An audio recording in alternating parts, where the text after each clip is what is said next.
তলৰ প্ৰতিটোৰে শুদ্ধ উত্তৰটো বাছি উলিওৱা আৰু কাৰণ দৰ্শোৱা। 1 নম্বৰটো দিছে 10,7,4 এই সমান্তৰ প্ৰগতিটোৰ 30তম পদটো কিমান? ইয়াত 4টা উত্তৰ দিয়া আছে 97, 77, -77 আৰু -87। ইয়াৰ কোনটো শুদ্ধ আমি বাছি উলিয়াব লাগে। আমাক সমান্তৰ প্ৰগতিটো দিছে 10,7,4 আৰু এই সমান্তৰ প্ৰগতিটোৰ 30তম পদটো কিমান সুধিছে। গতিকে ইয়াত প্ৰথম পদ এ হ'ব 10 সাধাৰণ অন্তৰ দি 7 - 10 অৰ্থাৎ -3 আৰু n দি থোৱা আছে 30। গতিকে এ এনৰ সূত্ৰ প্ৰয়োগ কৰিম। এ এনৰ সূত্ৰ মতে a + n - 1 d। এৰ মান 10, এনৰ মান 30 - 1, ডিৰ মান -3। 10 + 30 - 1 মানে 29 × -3। 10 + - -29 আৰু 3 পূৰণ কৰি আমি পাম 87।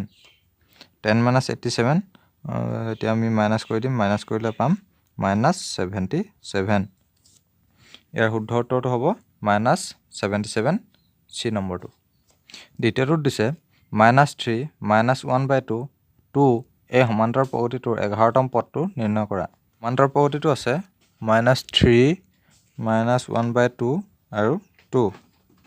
ইয়াত এৰ মান -3, ডিৰ মান হ'ব -1/2 -3 -1/2 + 3।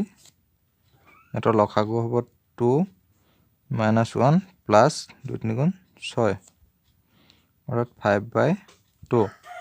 ডিৰ মান 5/2 পালোঁ। আৰু এনৰ মান দিয়া আছে 11। এনৰ সূত্ৰ প্ৰয়োগ কৰিম।